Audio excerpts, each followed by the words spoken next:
The mess hall hummed with the usual cadence of a mid-afternoon lunch. Stainless steel trays clinked against counters, chairs scraped softly across the tiled floors, and the scent of grilled chicken and mashed potatoes mixed with the faint tang of disinfectant. Marines, some still wearing the sweat-stained uniform of morning drills, maneuvered through the bustling room, exchanging casual jokes, laughing at shared stories, or quietly studying letters from home. The atmosphere was familiar, routine, almost comforting, a controlled chaos that felt natural to those who had spent months, sometimes years, inside military barracks. Among the familiar faces, a young woman sat at one of the corner tables, nursing a cup of coffee, her hands wrapped around the warm ceramic as if it could shield her from the world. She wasn't a Marine herself, at least not on active duty, but her presence in the mess hall suggested a connection to someone here, a spouse, a sister, a friend. Her dark eyes flicked nervously around the room as trays clattered past her, and the sound of laughter seemed almost too loud, too brash. She tugged lightly at the edge of her sweater, an unconscious gesture of self-soothing, and glanced toward the entrance again, perhaps waiting for someone she hoped would arrive soon. Then he appeared, the young private who had drawn her into this particular corner of the mess hall. Tall, though not imposing in build, his movements carried a restless energy. His uniform, though neat, betrayed small signs of carelessness. A slightly crooked collar, a jacket sleeve just a touch wrinkled, boots that bore traces of dust from the morning drills. He spotted her and made his way toward the table with the kind of confidence that teetered on arrogance. "Hey," he said, his voice carrying across the room in a tone that was simultaneously familiar and sharp. The woman smiled, trying to respond with warmth, but there was a subtle tension in her posture, a wariness that he ignored. He dropped into the chair across from her, leaning back, exhaling as though the moment was his to dominate. The room, noisy and full of life, seemed to fade for a heartbeat, as if the universe itself had decided to pause in anticipation. Their conversation began innocuously, small talk about the day's events, the weather, mutual acquaintances. But gradually the private's tone shifted. Words became clipped, the softness vanished, replaced by impatience, irritation that built with every sentence.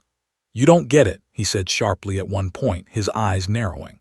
The woman's reply was calm, measured, almost pleading. She tried to diffuse the tension with a smile, a joke, a gentle reminder that the cafeteria was public and crowded. But the private ignored all subtle cues, his frustration mounting. Across the room some Marines noticed. Not all, but enough, veterans of countless days in mess halls who had learned to read the smallest signs of conflict. A slight flare of the nostrils, a shift in stance, a trembling hand. These were the cues of tension, of anger, of an approaching storm. They watched quietly, as was their training, not interfering unless necessary, but ready to act if the situation escalated.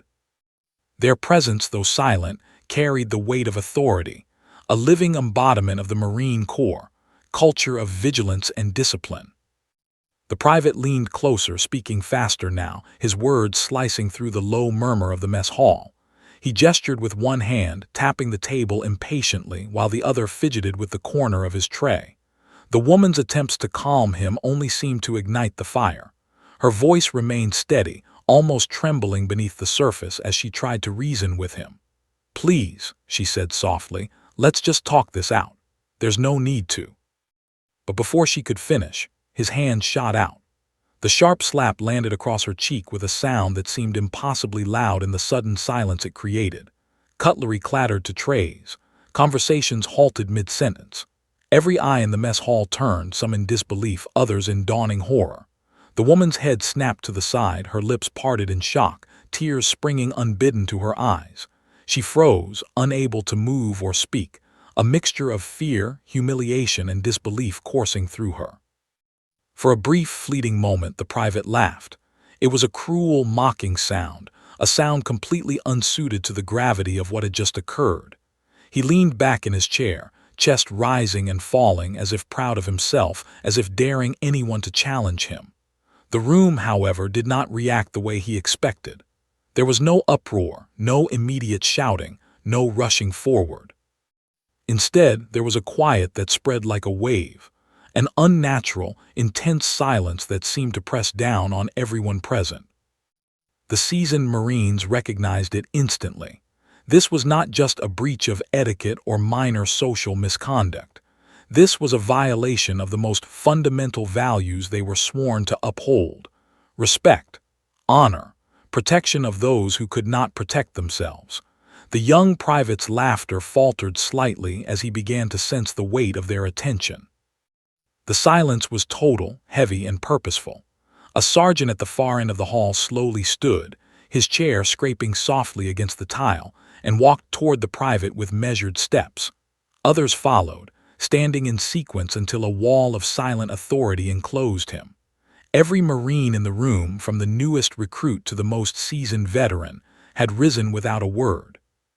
The sheer number of them, their posture, their quiet, watchful eyes, it was enough to freeze the private in place, to make him realize that this was not a moment he could laugh off or dismiss.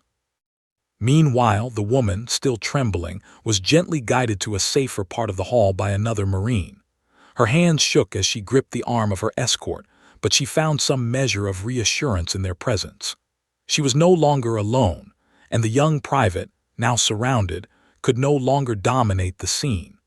The balance of power had shifted entirely, and it was clear who upheld the values of the Corps and who had strayed from them. Time seemed to stretch. The clatter of trays and the low hum of conversation had vanished entirely. All that remained was the collective intensity of Marines standing in silent judgment, and the private, small and suddenly exposed, who could feel the weight of every pair of eyes upon him. In that instant, the message was clear. Cruelty would not be tolerated, disrespect would not go unchecked, and the bond of the Corps extended beyond drills and discipline. It extended to the protection of all, even in moments that seemed small, everyday, and mundane. And in that quiet, watchful hall, the stage was set for a confrontation that would become more than just a disciplinary action. It was about honor, courage, and the unspoken rule that being a Marine meant defending the vulnerable, even against one's own. This afternoon, which had begun like any other, would not be forgotten. It would mark the moment when every Marine present realized that silence, when paired with resolve, was more powerful than words, and that some lessons had to be learned in the mess hall itself. The mess hall remained silent for only a fleeting moment before reality slowly returned, but not the same as before. The chatter of trays and muted laughter resumed, though now it was cautious, almost hesitant. Eyes continued to dart toward the young private, who sat frozen, his smirk gone, replaced with a flicker of unease he had never experienced before. The seasoned Marines maintained a watchful presence, strategically positioning themselves so that he could not move without their attention. Every instinct he had relied on, intimidation, bravado, deflection, was ineffective here. In this hall, surrounded by his own, he faced accountability in its rawest form. The woman, her cheeks stinging and her heart pounding, was gently guided toward a corner by a tall sergeant who spoke softly, yet firmly. "You're safe," he said, placing a protective hand on her shoulder.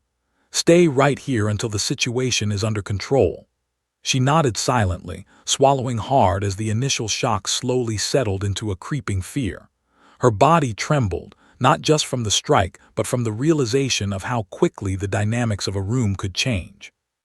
She was a witness to something greater than herself, a demonstration of discipline and courage that few civilians would ever see. Meanwhile, the private began to shift uneasily in his seat.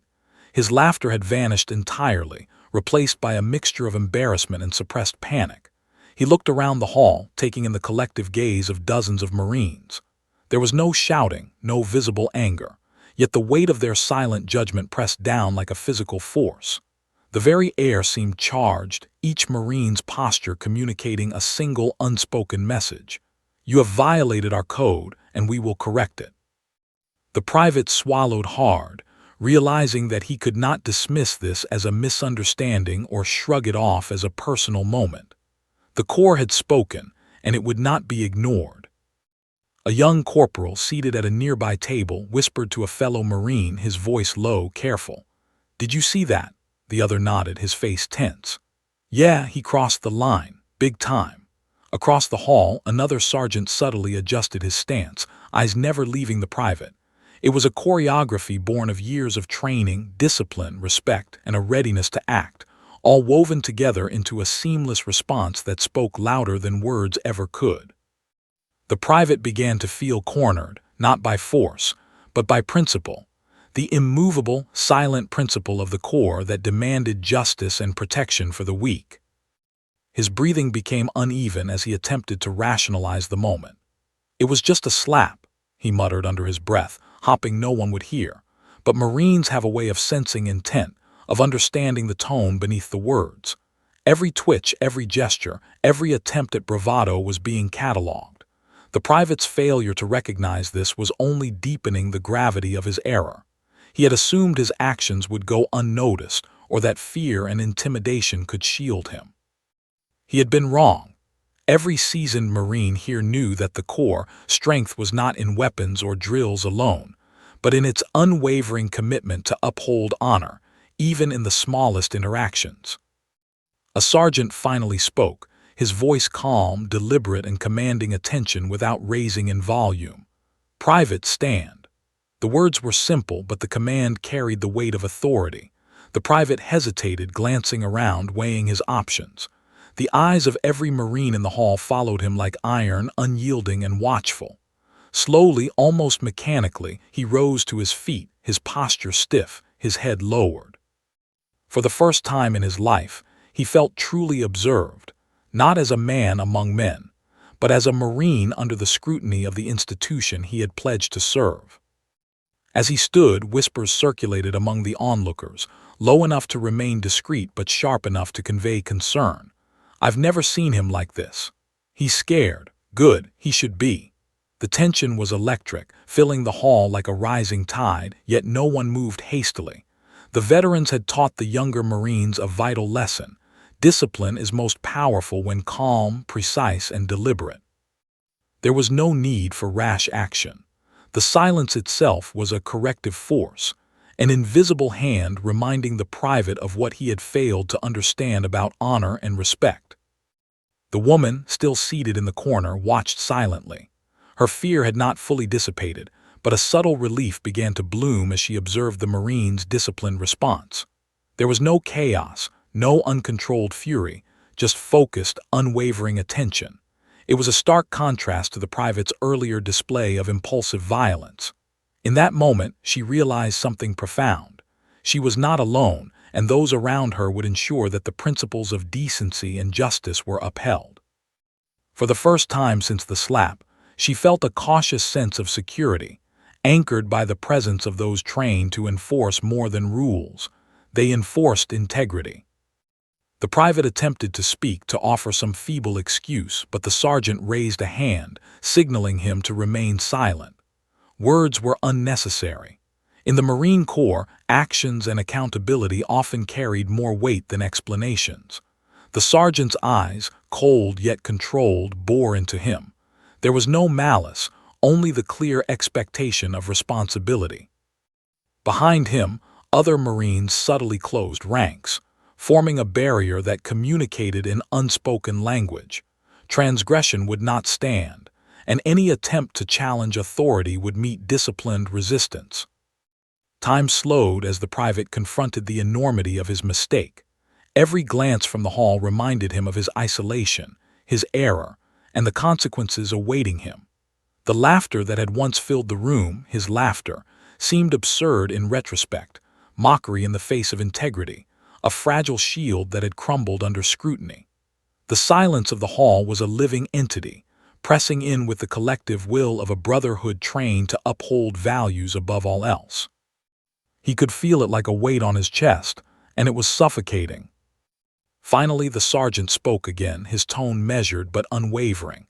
"Violence is not tolerated. Against civilians, against our own, against anyone. You will follow procedure. You will answer for your actions. And you will remember this, being a Marine means more than the uniform you wear. It means standing for what is right, even when it is difficult." The words hung in the air, unbroken by argument, unchallenged by defiance. The private could do nothing but nod, the realization dawning that this was not a mere reprimand. It was a life lesson that would follow him forever. The mess hall, slowly returning to normal activity, remained charged with the memory of what had occurred. Conversations resumed in hushed tones. Trays were moved cautiously, but the energy was different, more aware, more deliberate. Everyone had learned, if only by observation, that discipline and respect were not abstract ideals but living practices. The private, meanwhile, was led quietly to await further action, surrounded by authority and the weight of collective expectation. The woman sat, trembling slightly, but grounded by the knowledge that the Marines around her had restored balance, honor, and safety. By the time the lunch period ended, the hall had returned to routine noise, but the echoes of the moment lingered in the minds of everyone present. For the Marines, it was a reaffirmation of their duty, not just to each other but to uphold the principles they represented. For the private, it was a humbling and terrifying lesson in accountability, courage, and the true meaning of service. And for the woman, it was a demonstration of the strength that integrity, honor, and silent vigilance could provide in a world where danger and disrespect could appear in the most ordinary moments. The private's chest heaved, his hands trembling slightly as he faced the quiet authority of the mess hall. For a fleeting moment, he hoped that maybe, just maybe, this would all blow over, that the sergeant's calm eyes would somehow permit him to laugh it off and return to his day. He was wrong. Every seasoned Marine in that hall was attuned to the subtle nuances of behavior, trained to detect the gap between appearance and intent. And right now, his intent had been laid bare. Violence, cruelty, disregard for others, a betrayal of the values the uniform represented. The woman, seated cautiously in the corner, could hardly breathe. Her mind raced with fear and disbelief. She had never imagined that a casual lunch could become a moment where she might feel so powerless and exposed. But amidst the fear, there was a flicker of recognition. She realized that the people surrounding her, the Marines, were a wall of protection, a buffer between her vulnerability and the reckless actions of the private. Their presence, silent yet formidable, conveyed an assurance no words could offer. She clutched the edges of her chair, trying to steady herself, and watched as the young private began to realize the magnitude of his actions. He had struck her, not just in a physical sense but symbolically, crossing a line that Marines were sworn to defend at all costs. His smirk, once confident, had faded into a pale mask of anxiety. He shifted uncomfortably under the gaze of dozens of trained eyes, each silently communicating a shared principle. Violence is unacceptable, disrespect is intolerable, and accountability is inevitable. He had assumed he could dominate with bravado, that fear and aggression would serve as shields against consequence. In that moment, he learned the harsh truth. Strength without honor is meaningless, and the core values demanded adherence even in the smallest, most intimate interactions. The hall was electric with tension, but it was a controlled tension, a disciplined, deliberate energy that emanated from the Marines as a collective entity. Not one raised their voice unnecessarily, not one acted impulsively. They moved with purpose, a choreography honed over countless years, ensuring the private understood the gravity of the breach without chaos overwhelming the scene. A master sergeant, tall and imposing yet composed, began walking slowly toward the center of the hall, the sound of his boots on the tile echoing like a metronome, marking time in a cadence that emphasized calm authority. Behind him, other Marines shifted subtly, forming a semicircle that surrounded the private, reinforcing the inevitability of consequence. The private's attempts at excuses fell silent in his throat. He opened his mouth, then closed it, aware that no explanation could undo what had been done. Laughter had once seemed a shield, a mask of control, but now it was useless, a fragile barrier that had crumbled under the weight of principle. The silence of the hall was suffocating yet deliberate. Each Marine's posture, each measured glance conveyed the consequences that awaited him, not out of personal malice, but because honor demanded it. Nearby, the woman's shaking hands betrayed the lingering fear, but her heart steadied as she witnessed the discipline unfold. She realized with a quiet sense of awe that this was what accountability looked like in practice. It was precise, unwavering, and purposeful.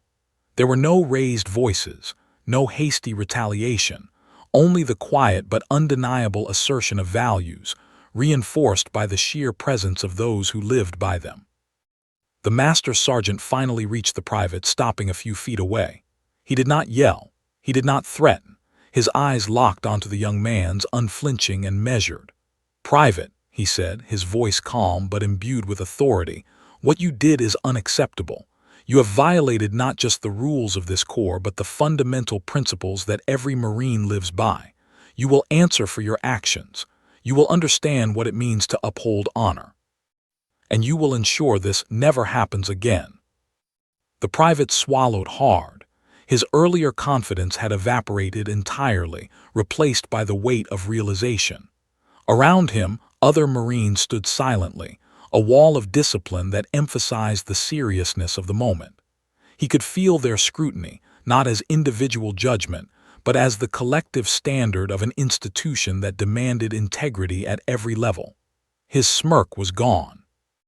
The arrogance that had fueled his cruelty had been replaced by fear, shame, and a dawning understanding of what he had lost: respect, trust, and a place within the community he had sworn to serve.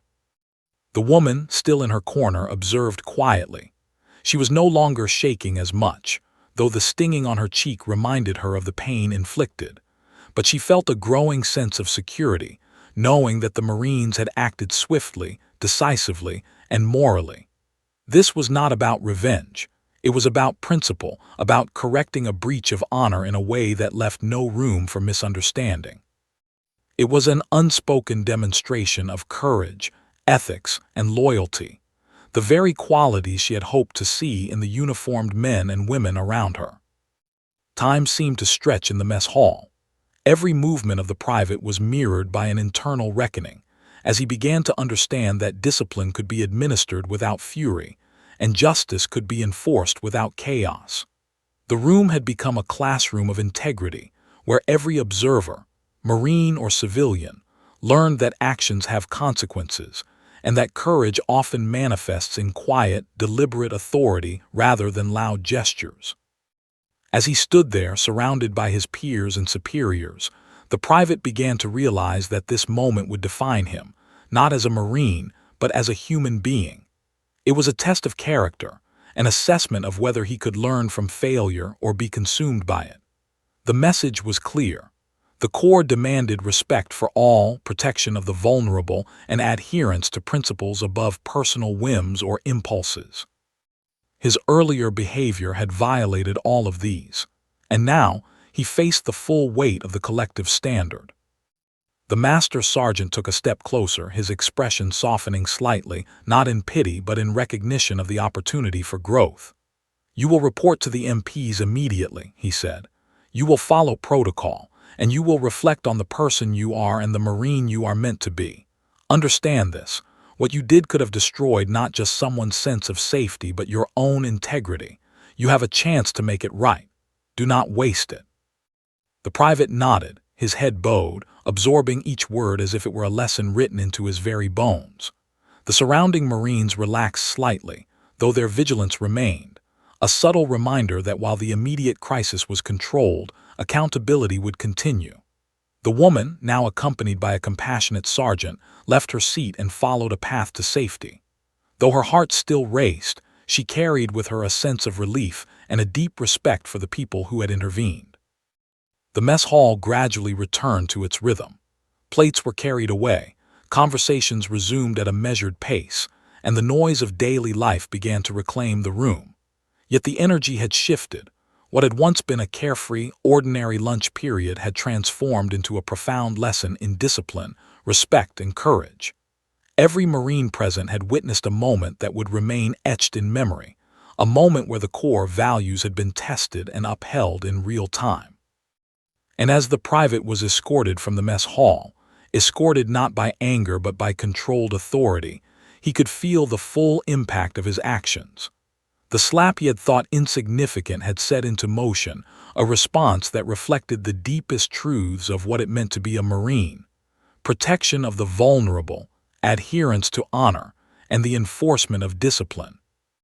It was a lesson he would carry for the rest of his life, one that began with a single act of cruelty and ended with the unwavering presence of integrity surrounding him.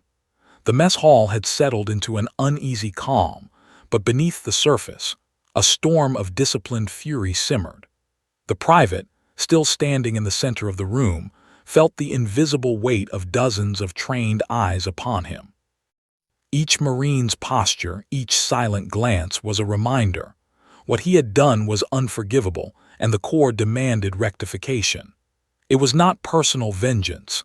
They were not here to humiliate him, but principle, honor, and the code of the Marines required that he face the consequences of his actions. The first movement came from a sergeant near the far end of the hall. Slowly, deliberately, he rose from his seat. The scraping of his chair against the tile seemed to echo like a gunshot in the tense air. Every head turned, and the room fell into near-perfect silence once more. The sergeant's eyes locked onto the private, conveying the full weight of authority without a single word. Behind him, other Marines began to rise, each one following the first in perfect synchronization. Their actions were quiet, disciplined, yet every motion radiated purpose. The private's confidence, already fragile, wavered under the collective presence of his peers. He looked around, seeing the rows of Marines now standing, silent, vigilant, and immovable. They formed a semicircle that seemed to stretch from one end of the hall to the other, an unspoken wall of accountability. The silence was not merely the absence of sound. It was a living, breathing force. Every Marine understood that in this room, no one was above principle, and no act of cruelty would go unnoticed or unchallenged. Time seemed to slow as the semicircle of Marines solidified around him. The private's mind raced. He tried to imagine an escape, some way to deflect, but the sheer density of disciplined presence left no avenue open. For the first time, he realized that intimidation, arrogance, or laughter could not shield him from accountability. The weight of collective judgment pressed down, and he felt it in every muscle, every nerve. His earlier bravado evaporated, leaving only a creeping, gnawing panic. The woman, still seated safely in the corner, watched in a mixture of fear and awe. She had seen men and women in uniform act before, but never with such precision and clarity.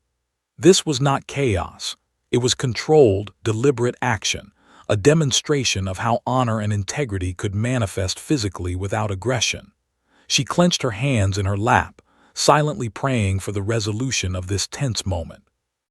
Her eyes never left the private, who now seemed smaller than he had moments ago, trapped not by force but by principle.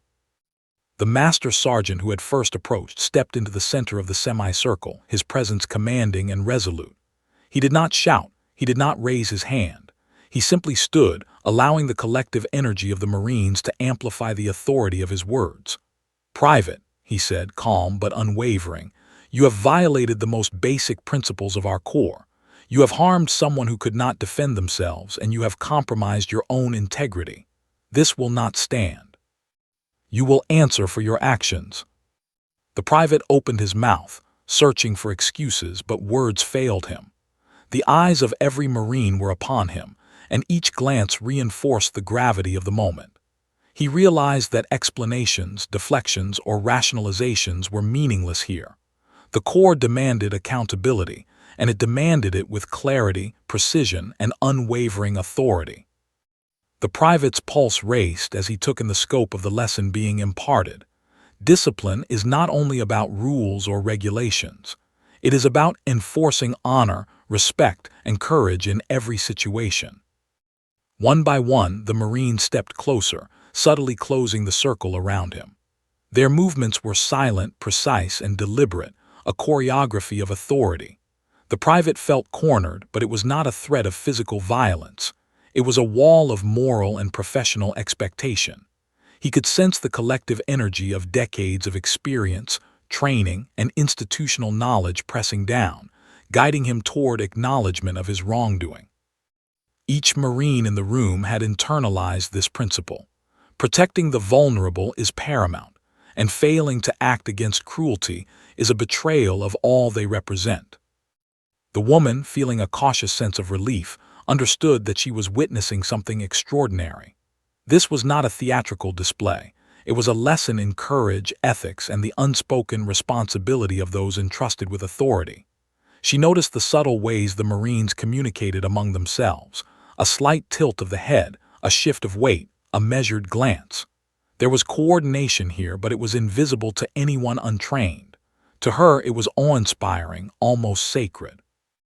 These were the people she could trust, the people ensuring that she would not be left defenseless. The private's smirk had completely disappeared. His earlier arrogance, the laughter that had once filled the room, was gone, replaced by a gnawing awareness of the consequences he faced. He realized that every action had a reaction, every breach of principle had repercussions. The Marines were not angry in a chaotic sense. They were resolute, disciplined, and unwavering. That realization hit him with terrifying clarity. He could not dismiss or undermine this. He was accountable, and the path forward was through recognition of his failure, not denial. A junior sergeant stepped forward, speaking quietly but with absolute clarity. "You are being given the opportunity to learn, not merely punished.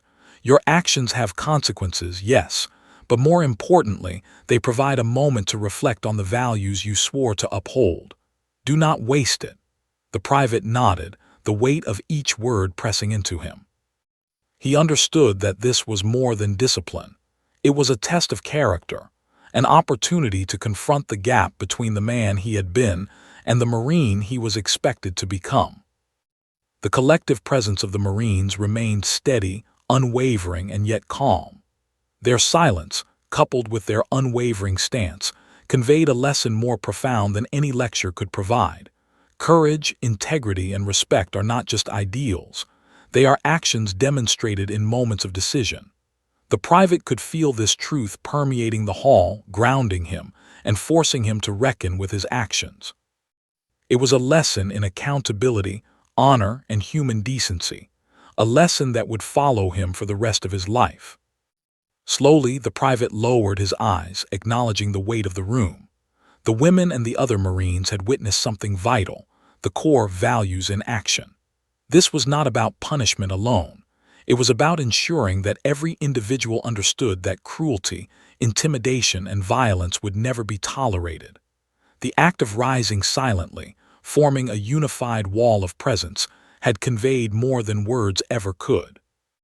By the time the private was finally escorted toward the MPs and the formal disciplinary process, the atmosphere in the mess hall had begun to settle, but the lesson lingered. Conversations resumed in muted tones, trays were cleared with care, but the energy was different. Every Marine present had witnessed a moment that would remain etched in memory, a lesson in courage, integrity, and moral responsibility that transcended the ordinary rhythms of mess hall life. For the woman, it was a moment of relief and profound respect. She realized that the Marines had acted not out of anger, but out of a deep-seated commitment to protect, to uphold, and to enforce values that transcended personal relationships or trivial arguments. She left the mess hall with her dignity intact, carrying with her the image of disciplined courage and unwavering principle that would remain a guiding memory for years to come. And for the private, the realization of his failure had crystallized into understanding. The lesson was clear: actions have consequences, and integrity is not optional. In that mess hall, surrounded by a silent yet unyielding body of Marines, he had been confronted not by force, but by principle, discipline, and the unwavering presence of those who understood the weight of honor. He had crossed a line, and he would never forget the consequences, or the way an entire mess hall of Marines had risen, silently but decisively, to enforce justice. The private's heart pounded so loudly he feared it would betray him. Every step of the master sergeant approaching him echoed through the mess hall like a drumbeat of accountability. The hall had returned to a semblance of normalcy, but the tension that had gripped the room still lingered like a tangible force. The private felt the weight of dozens of trained eyes following his every movement, watching for the faintest twitch, the smallest sign of defiance. He had no choice but to face it. The authority, combined with principle, left him cornered both physically and morally. The master sergeant's presence alone commanded attention. He did not raise his voice, nor did he gesture theatrically. Every step was deliberate, measured, a demonstration that discipline did not need fury to demand respect. His eyes, sharp and unyielding, bore into the private's soul. They conveyed more than authority. They conveyed expectation, the collective weight of decades of Marines who had sworn to uphold honor, courage, and integrity. Around him, other Marines subtly closed ranks, forming an invisible yet unbreakable barrier that communicated. There was no escape from responsibility here. The woman, seated a few feet away, was escorted gently by another sergeant toward a safer corner. Her breathing, though still uneven, had begun to stabilize. The knowledge that she was shielded, protected by people trained to act decisively in the face of wrongdoing, brought a cautious sense of relief. She could not speak, could not move quickly without attracting attention, but she absorbed every detail, her eyes tracing the disciplined choreography of the Marines surrounding the private. Their actions were deliberate, silent, and precise, an unspoken lesson in courage, unity, and accountability. The private, sensing the narrowing circle, felt panic tighten like a vice. His earlier laughter, once a mask of control, had vanished entirely. He shuffled slightly, then halted, realizing that every step he took would be monitored. There was no room for deception, no opportunity to regain lost authority. His arrogance, once confident and defiant, was replaced by an uncomfortable awareness of the consequences awaiting him. Every muscle in his body betrayed tension, yet he remained upright, a necessary posture imposed by the discipline he had ignored moments ago. "Private," the master sergeant began, his voice calm but unwavering, "you have violated not only the regulations of this corps but the fundamental principles that every Marine lives by. What you did was wrong. Your actions caused harm and demonstrated a lack of judgment unworthy of a Marine. Today, you face the consequences." There was no malice in his tone, only firm resolve. Every word landed like a stone, pressing the private to acknowledge the reality of his misdeed. The silence that followed emphasized the seriousness, leaving the private with only the weight of his guilt. The surrounding Marines, forming a semicircle, communicated silently through posture and gaze. They did not need to speak. The private felt the collective moral authority pressing down upon him. In that silence, he understood the depth of their expectation. Courage was not merely physical, honor was not merely ceremonial, and respect was not optional. Every member of the Corps had internalized these principles, and now they were confronting him, not with brute force, but with the power of collective discipline and unwavering integrity. The woman watched as the master sergeant stepped even closer, his boots making slow, deliberate sounds against the floor. The private's eyes darted nervously, searching for any sign of leniency, any loophole to escape judgment. But there was none. He realized with mounting horror that this was more than a reprimand. This was a confrontation with the truth of his actions, a moment where the principles of the Corps could not be ignored, and where every failure, every lapse in judgment would be met with measured but inevitable accountability. A junior sergeant approached from the opposite side, flanking the private to ensure he could not escape. The formation, while silent, was precise. Every Marine understood the importance of posture, positioning, and observation. Their silent presence conveyed authority more effectively than words or threats ever could. The private, acutely aware of every step, every glance, and every shift in weight around him, felt an unfamiliar sensation, true fear, not of punishment alone, but of moral failure and public shame within the institution he had pledged to serve. "Do you understand what you have done?" the master sergeant asked, his tone still calm but carrying unmistakable weight. The private nodded shakily, unable to meet his gaze fully. He could not lie, could not deflect. The clarity of the situation left no room for evasion. The eyes of the Marines surrounding him were unwavering, an unspoken network of vigilance ensuring that truth could not be avoided.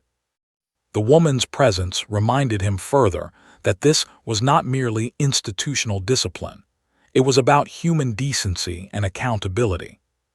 The private's mind raced, recalling the moment his hand struck her cheek, the cruel laughter that had followed, and the stunned silence that immediately ensued. He realized with growing dread that the event would forever mark him, a reminder that momentary cruelty could trigger consequences far beyond comprehension. And now, as the master sergeant approached, he understood that the lesson extended beyond punishment. It was about transforming failure into recognition of what it truly meant to uphold honor, integrity, and respect in the life of a Marine. Slowly, the master sergeant gestured for him to sit. "Remain here until the MPs arrive. You will follow the proper channels, cooperate fully, and reflect on your actions. Understand that the Corps will not tolerate conduct that undermines its values, and that today, your actions have endangered more than just yourself. They have challenged the integrity of the institution you are sworn to serve." Every word, deliberate and precise, hammered home the gravity of the moment. The private obeyed, the weight of authority pressing him down into the chair, as though each Marine's presence added invisible force. The woman, guided to a safe position by her escort, observed quietly. She was still shaken, but her fear was now tempered by the realization that the Marines had restored balance and authority without chaos or uncontrolled anger. The private, once the aggressor, was now fully exposed, confronted by the unwavering moral and professional standards of those around him. In that room she saw the Corps in action, its principles not theoretical, not abstract, but lived, breathed, and enforced in real time. Other Marines quietly resumed their meals, though the energy of the hall remained different. The lesson was clear: violence would not be tolerated, and those who violated honor and decency would face immediate accountability. The private's actions had disrupted the order, but the Corps' response demonstrated that discipline, courage, and respect were inseparable. The silent yet formidable presence of every Marine served as a living testament to the values they embodied, and the expectations placed upon all who wore the uniform. Finally, MPs arrived, leading the private from the mess hall to formal disciplinary proceedings. He moved slowly, his head bowed, weighed down by a mixture of fear, shame, and dawning comprehension. The lesson was unmistakable. Accountability was not optional, and true courage and honor were measured by actions in moments of crisis, not words or bravado. The woman, observing his removal, felt relief mixed with a deep respect for those who had ensured her safety and upheld the integrity of the Corps. The mess hall gradually returned to normal rhythms. The clatter of trays, quiet conversations, and occasional laughter resumed, but the memory of the confrontation lingered like a shadow. Every Marine present had internalized the lesson: strength without honor is meaningless, and discipline, courage, and respect are inseparable. The private's failure would serve as a cautionary tale, not just for him, but for every Marine who witnessed the event. For the woman, the ordeal had ended, but the impression remained indelible. She had seen firsthand the principles that underlie the Marine Corps: unwavering commitment to integrity, collective vigilance, and moral courage that does not require violence to enforce justice. And for the private, the path forward was clear. He could either allow the moment to define him as a symbol of failure, or he could absorb the lesson, confront his flaws, and seek to rebuild his honor within the Corps, if he was capable of the humility and reflection the moment demanded. The private sat alone in the stark, fluorescent-lit office of the MPs, the weight of the situation pressing down on him like a physical force. The room smelled faintly of disinfectant and stale coffee, an antiseptic reminder that this was no ordinary classroom, no casual lecture. This was formal accountability. His hands rested on his knees, trembling slightly as he replayed the events in the mess hall. Every laugh, every glance, every step of the sergeant's measured approach was burned into his memory. He had expected reprieve, maybe even dismissal of the incident, but reality had a far sterner lesson in store. The door opened and a senior investigator stepped in, folder in hand. He was calm, precise, and unflinching, the kind of professional who did not need to raise his voice to command attention. "Private," he began, his tone even yet weighted with authority, "you are here to answer for an assault on a civilian within the mess hall. The act was witnessed by multiple Marines, and evidence corroborates the complaint. You are aware of the potential consequences." The words landed like iron, each one a hammer against the fragile remnants of the private's earlier bravado. He swallowed hard. "Yes, sir," he managed, his voice low and shaky. The investigator nodded, flipping open the folder and producing the written statements from witnesses, including the woman herself. Each statement was calm, detailed, and precise. The private read them in silence, the words forming an unyielding mirror of his actions. The slap, the laughter, the stunned silence that followed, all documented, all undeniable. There was no room for denial, no loophole, no escape. Accountability, when paired with evidence and principle, allowed no shortcuts. Meanwhile, back at the mess hall, the woman was surrounded by a small group of Marines who checked on her well-being. One sergeant offered a gentle, reassuring tone. "You're safe now," he said. "We've handled the situation and you have nothing to fear. Your safety is our responsibility, and we'll ensure it remains intact." Her hands trembled slightly, not from fear alone, but from the intense relief of seeing justice unfold. She realized that while fear and trauma could not be erased instantly, the presence of disciplined, moral authority had restored her dignity and confidence. The private's mind raced as he considered the consequences. He had heard stories before, warnings about conduct and integrity, but nothing prepared him for the direct impact of collective moral authority combined with institutional procedure. He was acutely aware that the Marines he had mocked and disrespected were now witnesses, record keepers, and enforcers. Their silent, disciplined presence had already taught him lessons words could never have conveyed. Now, formal action would cement that understanding into consequences that could shape his future permanently. The senior investigator continued, detailing the potential disciplinary actions: confinement, loss of rank, discharge from service, or mandatory remedial training. Each possibility was discussed with precision, leaving no ambiguity. The private felt the cold, creeping anxiety of understanding that this was no mere warning. This was a structured enforcement of rules and principles designed to maintain the integrity of the Corps. The realization struck him with stark clarity. The consequences were unavoidable, and the lesson would be permanent. Meanwhile, word of the incident spread across the base, moving quietly through barracks, training halls, and briefing rooms.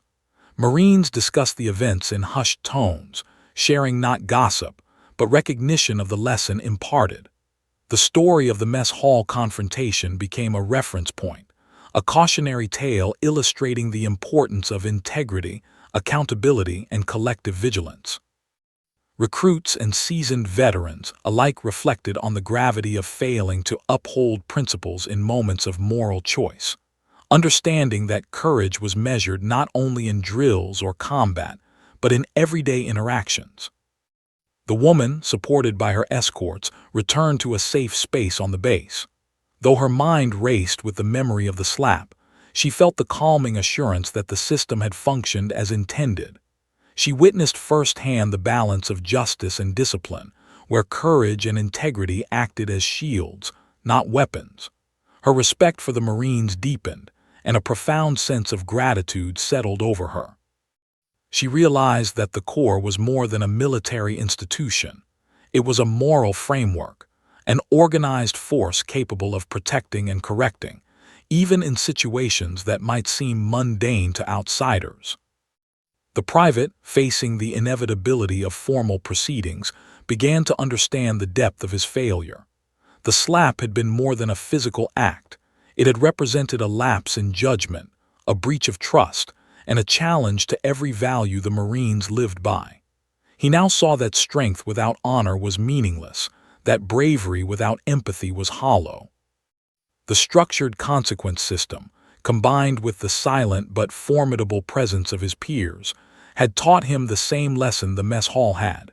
Principle is non-negotiable, and accountability is immediate. As the MPs processed the documentation, the private was asked to provide a statement of his own. His hands shook as he wrote, recounting events with uncomfortable honesty. There was no room for evasion. The presence of witnesses and the meticulous accounts made denial impossible. With every word, he felt the weight of responsibility grow heavier, pressing down on his shoulders.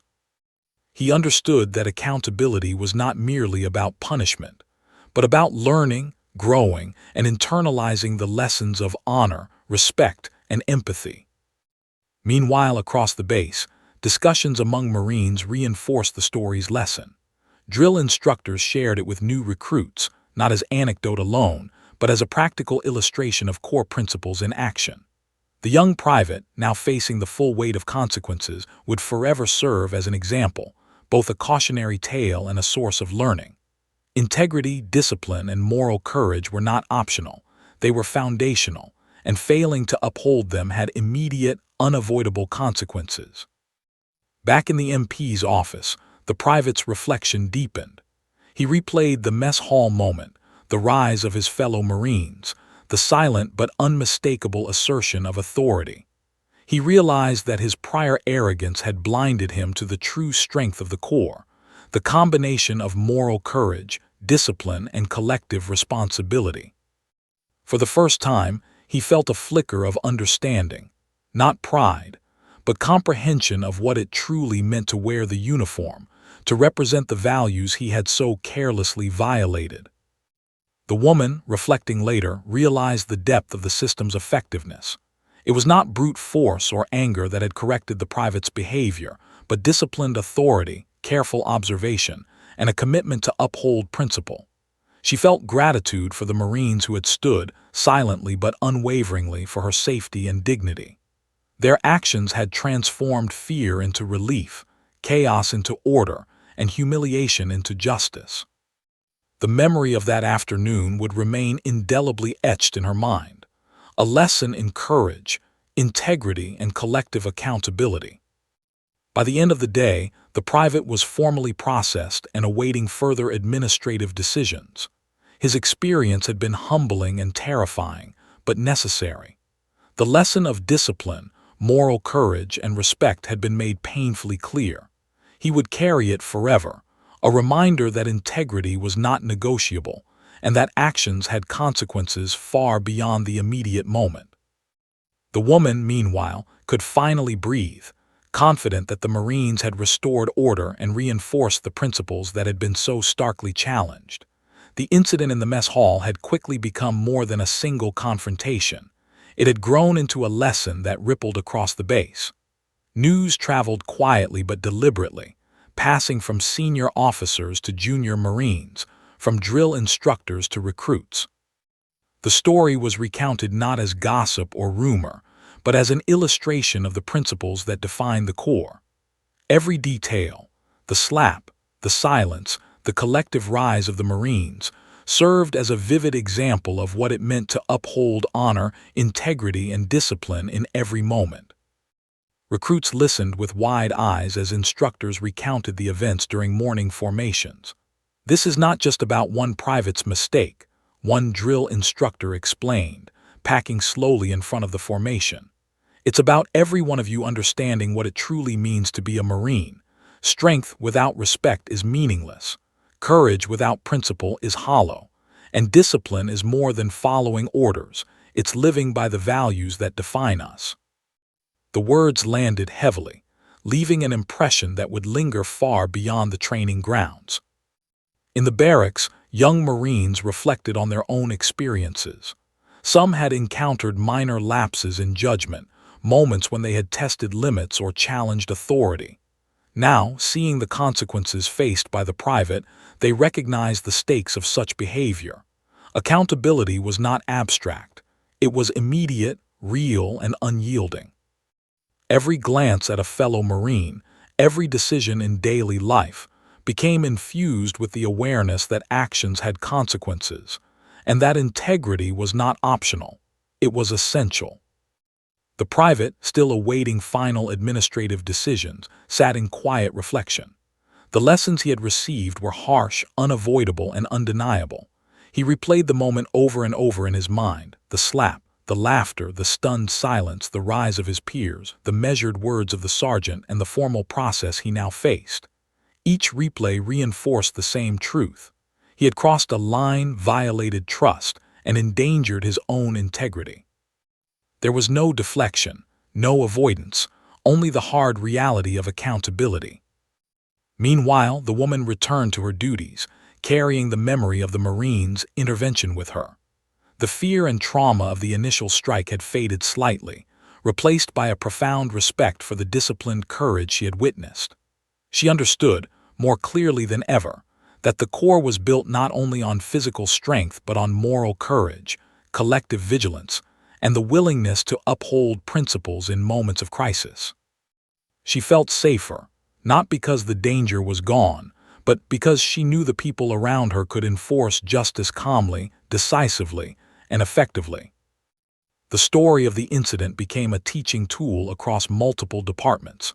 Supervisors held briefings emphasizing the importance of upholding standards of conduct, reinforcing that even minor lapses could have serious consequences. "It's not about fear," one officer explained. "It's about accountability. It's about ensuring that each of you represents the values of this institution, every moment of every day." The mess hall incident is a stark reminder that honor, courage, and integrity are not optional. They define us.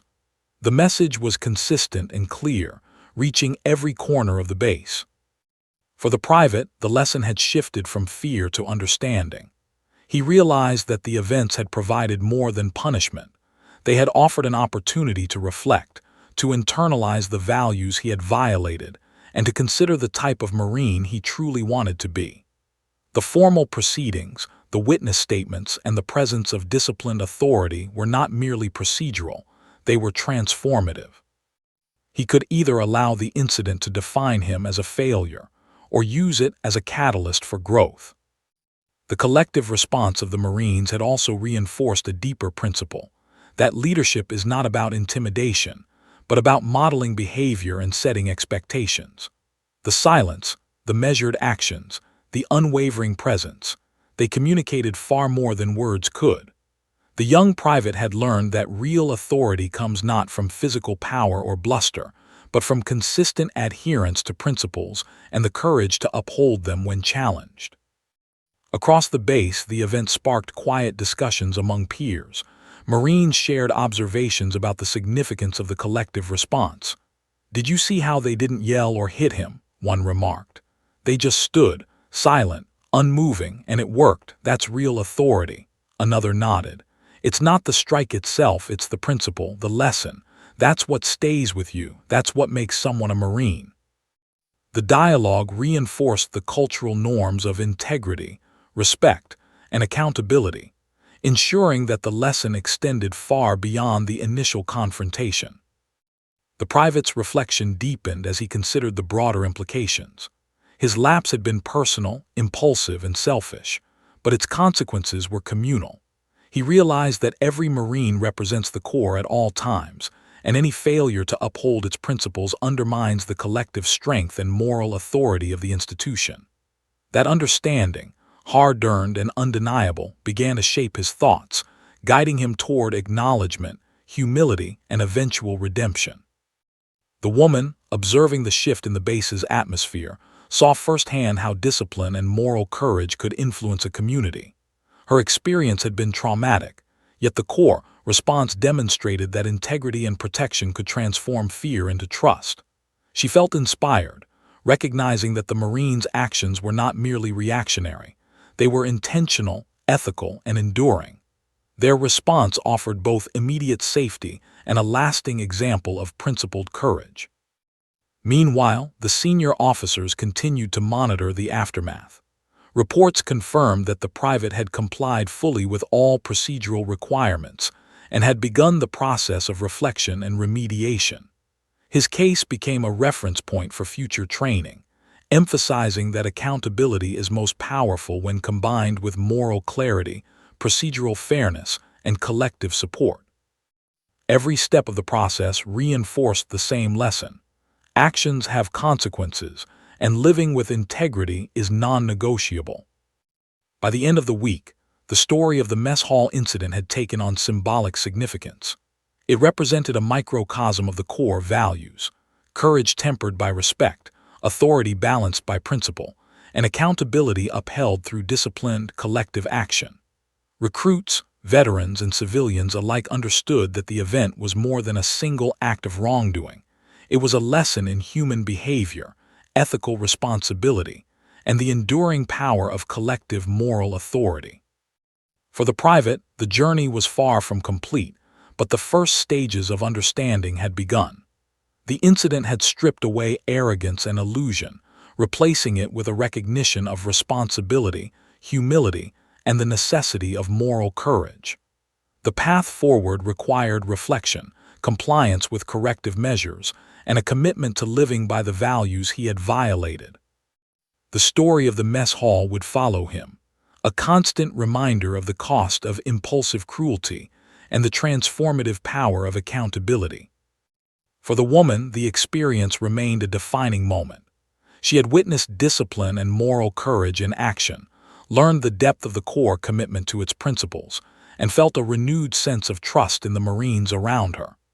The incident had tested fear, resilience, and observation, but ultimately it reinforced the lessons of protection, integrity, and principled courage that she would carry with her forever. The private had spent the past week under the watchful eyes of senior officers, reflecting, complying with formal procedures, and beginning to confront the reality of his actions. Each day offered a new reminder: honor is fragile, trust is earned, and the consequences of cruelty are unavoidable. The once confident smirk that had fueled his arrogance was now replaced with a somber awareness of the gap between the man he had been and the Marine he was expected to become. The day of the final proceedings arrived. The room was quiet, sterile, and unyielding. Officers and MPs assembled, their presence formal but not unnecessarily harsh. The private approached with measured steps, his head bowed. The lessons from the mess hall, the rise of his fellow Marines, the calm authority of the sergeant, and the unwavering gaze of every witness had already reshaped him. Now he was about to face the formal conclusion of accountability, a moment that would solidify the values he had been forced to confront.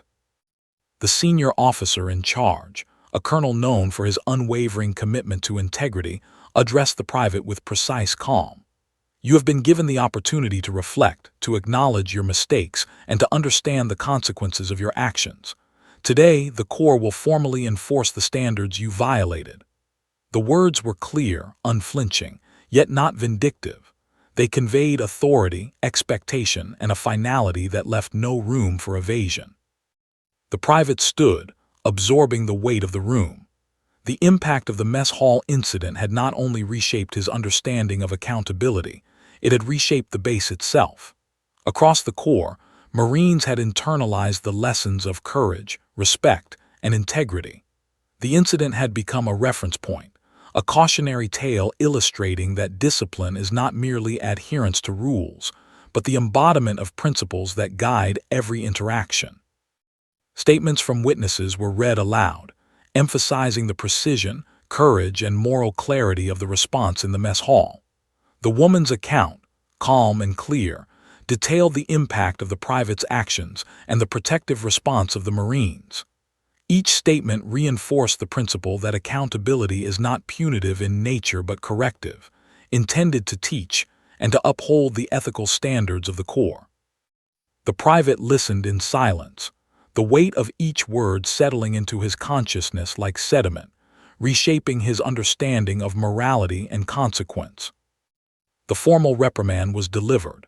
The private faced suspension from certain duties, mandatory participation in ethics and conduct training, and a written record of the incident that would follow him throughout his career. These consequences, while structured and procedural, carried profound moral weight. They reminded him that accountability is not fleeting, it is enduring. Actions, especially those that harm others, leave marks that cannot easily be erased. Yet the reprimand was also a lesson in redemption. The Corps provided a path forward, a chance to learn, to reflect, and to rebuild integrity. The private realized that this was not merely about punishment, but about restoration. His behavior had been corrected, his moral compass recalibrated, and the presence of disciplined authority had ensured that the lesson would resonate far beyond this single event. He understood, finally, that true strength is measured not by dominance or aggression, but by the courage to uphold principles in every circumstance. The woman, observing from a secure location, felt a deep sense of closure. The system had worked. The Marines had protected her, enforced discipline, and demonstrated moral courage without resorting to chaos or cruelty. She had been a witness to integrity in action, and the resolution brought a sense of justice and security that she would carry with her indefinitely. The incident had tested her fear, her resilience, and her observation, but ultimately reinforced the ethical framework of the institution she had trusted. Across the base, the story of the incident was cemented into the culture. Recruits were taught about the importance of accountability and the consequences of violating core principles. Senior Marines used the incident as a case study in leadership, discipline, and moral courage. The event became a tangible example of how a single act of wrongdoing could trigger a measured, principled response that restored order, reinforced values, and preserved the integrity of the institution. The private, following the proceedings, spent days in reflection. He replayed the rise of his fellow Marines in the mess hall, the silence that spoke volumes, the careful but unyielding words of the sergeants, and the formal consequences that solidified his understanding. Every memory reinforced the lesson: cruelty and arrogance are fleeting, but honor, respect, and integrity endure. He recognized the transformative power of accountability, both for himself and for the broader community of the Corps. The woman, meanwhile, returned to her duties with a renewed sense of confidence. She had witnessed the embodiment of principles that protect, correct, and uphold morality. Her experience became a quiet testament to the effectiveness of disciplined authority, moral courage, and collective responsibility. She understood that the Marines' response had been deliberate, ethical, and unwavering, ensuring that fear and harm were replaced with justice and protection. Weeks passed, and life on the base returned to routine. Yet the lessons of the incident remained. Recruits and seasoned Marines alike reflected on the events, discussing not only the physical confrontation, but the ethical, emotional, and moral implications. The private, now more aware of the responsibilities and weight of his uniform, worked to restore trust among his peers. The woman's sense of security and respect for the Corps deepened, and the story of the mess hall incident became a living lesson that transcended the initial act of wrongdoing. The legacy of the confrontation endured. It was recounted in training, shared in quiet moments among Marines, and referenced whenever principles of integrity, courage, and discipline were discussed. The private's failure had been a catalyst for learning, not only for himself, but for the broader community. Every Marine present had internalized the lesson: accountability is immediate, discipline is ethical, and honor is the measure of every action. For the private, the journey was not complete, but the path forward was clear. The incident had stripped away arrogance, exposed weaknesses, and highlighted the consequences of impulsive cruelty. Yet it had also provided a framework for growth, reflection, and moral development. He understood that the lessons learned in that mess hall would guide him for the rest of his life, shaping him into a Marine capable of upholding the values he had once violated. The woman, carrying the memory of protection, justice, and moral courage, felt closure and a profound respect for the Marines who had acted decisively and ethically. The incident had tested fear, resilience, and observation, but ultimately reinforced the ethical framework of the institution she had trusted. She left the base with a renewed sense of faith in humanity, strengthened by the knowledge that integrity and courage, when combined, create a force capable of correcting wrongs and protecting the vulnerable. The mess hall incident, once a moment of fear and tension, had transformed into a lasting lesson of honor, accountability, and moral courage. The private faced his consequences with humility, the woman experienced security and justice, and the Marines' collective action reinforced the principles that define the Corps. The story would be remembered, retold, and reflected upon for years to come, a testament to the enduring power of discipline, integrity, and the courage to act when it matters most. In the end, the lesson was clear. The strength of the Corps is not measured by individual power, but by the unwavering commitment to uphold principle, protect the vulnerable, and hold all accountable. Actions have consequences, honor endures, and courage is not merely physical. It is moral, ethical, and collective. The private had learned this truth, the woman had witnessed it, and the Corps had reaffirmed it, ensuring that the story of the mess hall incident would remain a defining example of integrity, discipline, and human decency for generations to come.